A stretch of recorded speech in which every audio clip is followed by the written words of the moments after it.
So I've got a sensitive topic today. I want to talk about obscenity. Um, I live in America. I moved here when I was 3. I was not born here. Um, mm, it's not. It's not very relevant. That's not very relevant information when it comes to being a citizen, but it is important when it comes to being a president. So I think being born in America versus immigrating to America does have some meaning. So I'm not trying to dictate as like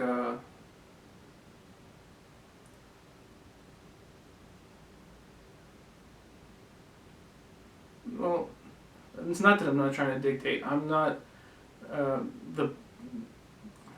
It's not like I have a whole community behind me by default. Is what I'm trying to say. Is like if everybody suddenly decided to uh,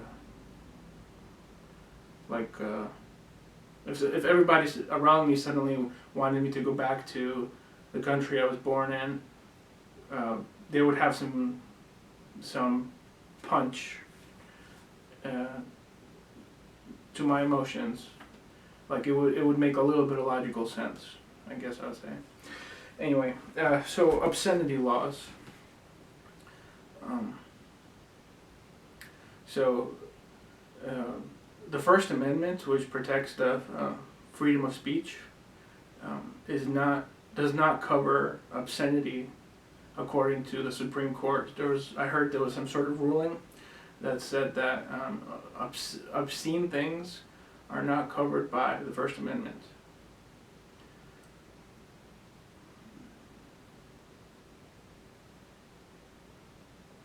Which in a way makes sense, but in another way it doesn't make sense. Um, I rather side on the. I'd rather be on the side that says that the First Amendment should cover obscene things, because I think the logic behind the First Amendment was to prevent people from killing each other. But it's not about offending people, because I think if offending people is illegal, then there's no communication, there's no honesty, because sometimes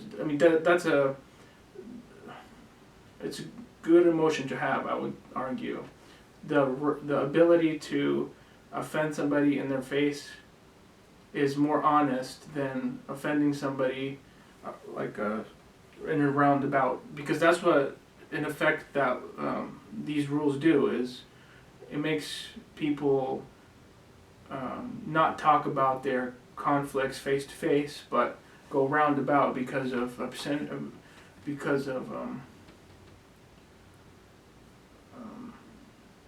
because of the different laws that make it illegal to hurt somebody's feelings, basically.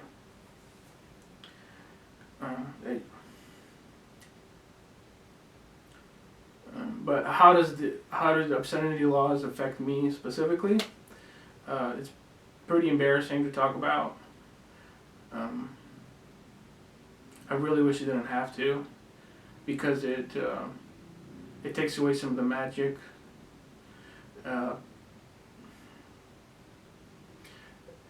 Anyway, so you might have heard EX Hentai, a popular, well, a famous, at least I would say, hentai website that hosted fringe or obscene hentai. So things like rated R and above. So underage, even death.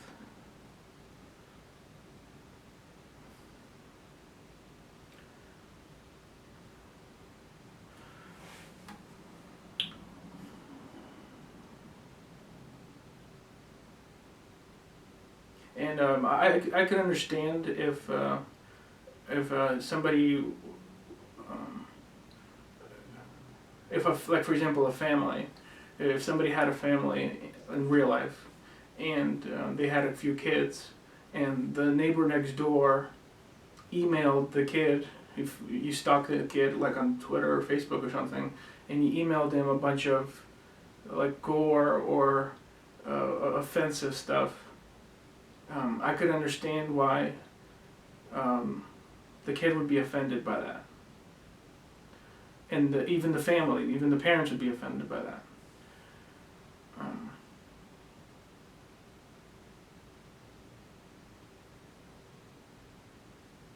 But when it comes to the neighbor and somebody who, like a website who, like Hentai and the neighbor, if the neighbor kept the gore and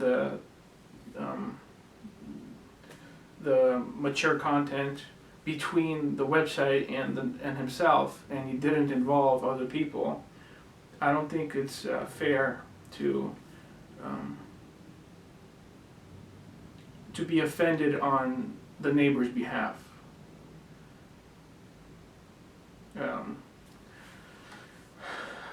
Like for example,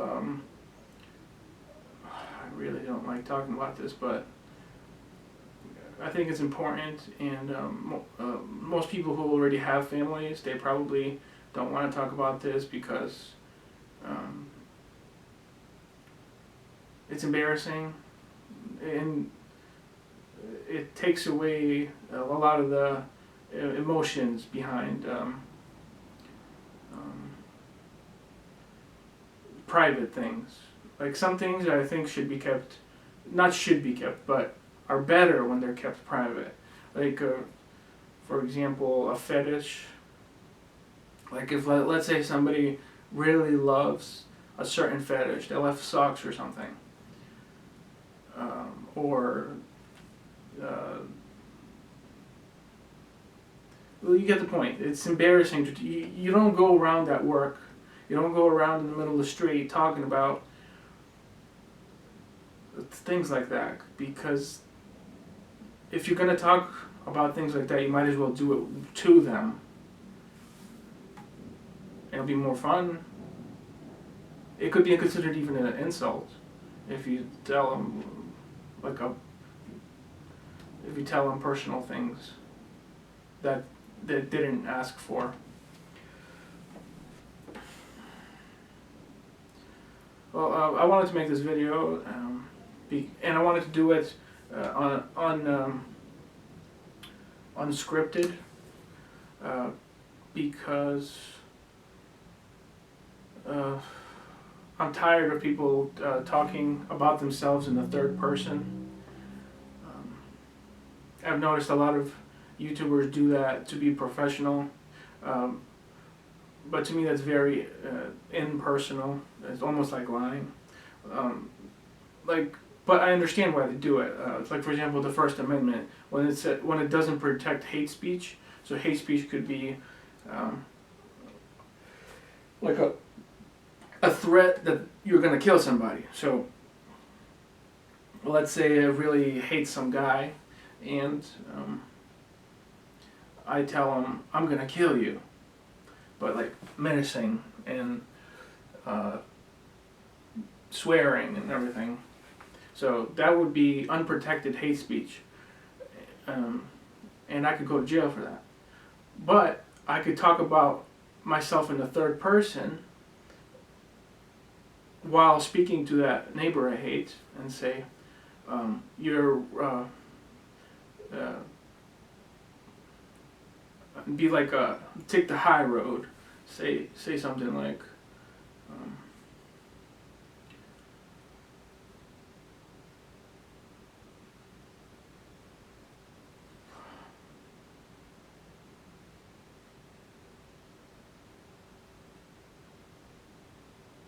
like I really don't like you, and uh, I'm having a hard time thinking of something because it hasn't happened very often in my life. But I guess what I'm trying to say is that the First Amendment doesn't make it illegal um, to warn somebody of me being offended and inferring that that could have negative consequences to the person. It's only illegal when the time frame I give the person to correct themselves is very short. So if somebody is drunk and I'm about to punch them in the face because they pissed me off, that's illegal. But if somebody is drunk and I talk more abstractly in the third person, and give the person maybe months to correct his actions, then that's legal. So it's about the time frame, and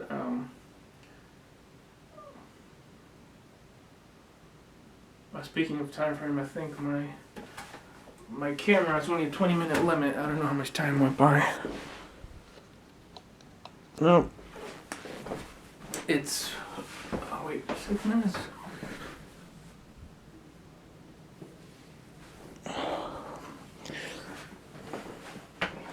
So I got 6 minutes. I think I could finish up in 6 minutes.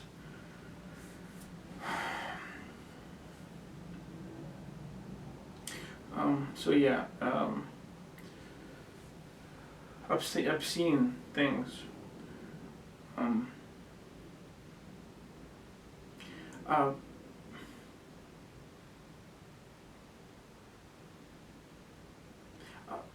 guess my ultimate. I have two ultimate goals.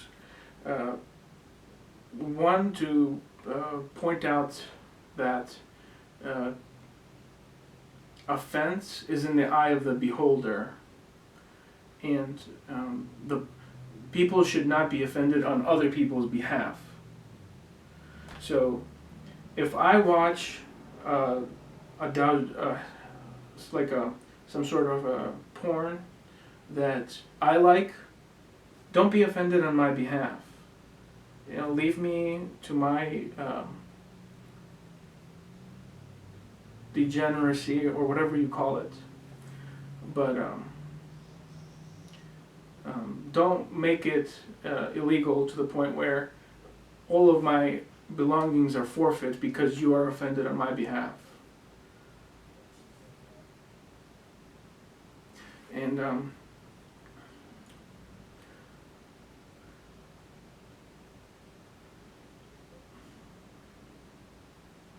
I know somebody's going to point out that, oh, you're a pedophile or something. I also wanted to point out the obvious, that beauty is in the eye of the beholder.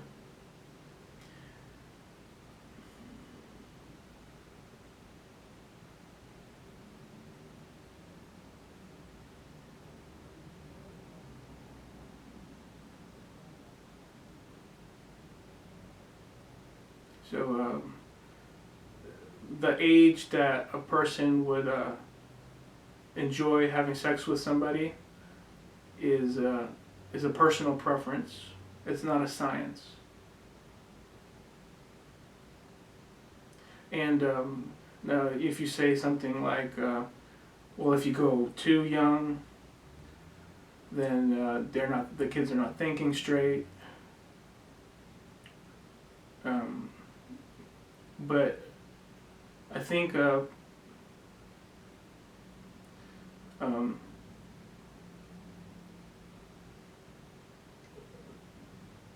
that's a different battle. The whole idea of age of consent is a different battle to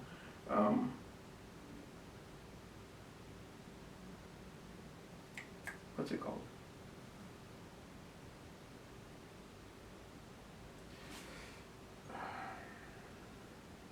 To being offended.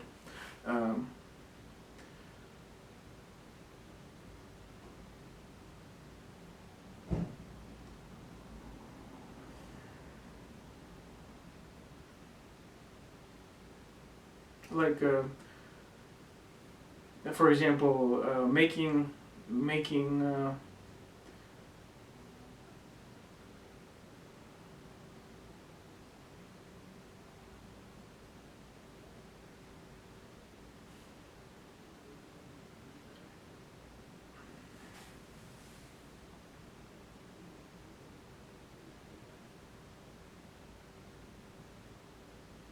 I don't know. So how is this problem gonna be fixed? I can think of two ways. Either more people have to take the embarrassing leap of telling everybody about their uh, um, fetishes, which is so awkward and ridiculous that the government is making people do that. Or I would have to try to sue the government, like the Supreme Court or something. But I definitely don't have the money to do that. And they'll probably just stick with being offended on other people's behalves, because that's just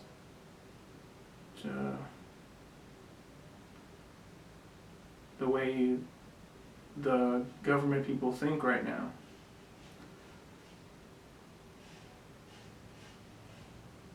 I know there's a lot of people not going to be on my side. Like for example, I'm sure that this type of thinking is going to discourage a lot of women from trying to date me because I'm single, and I can understand that.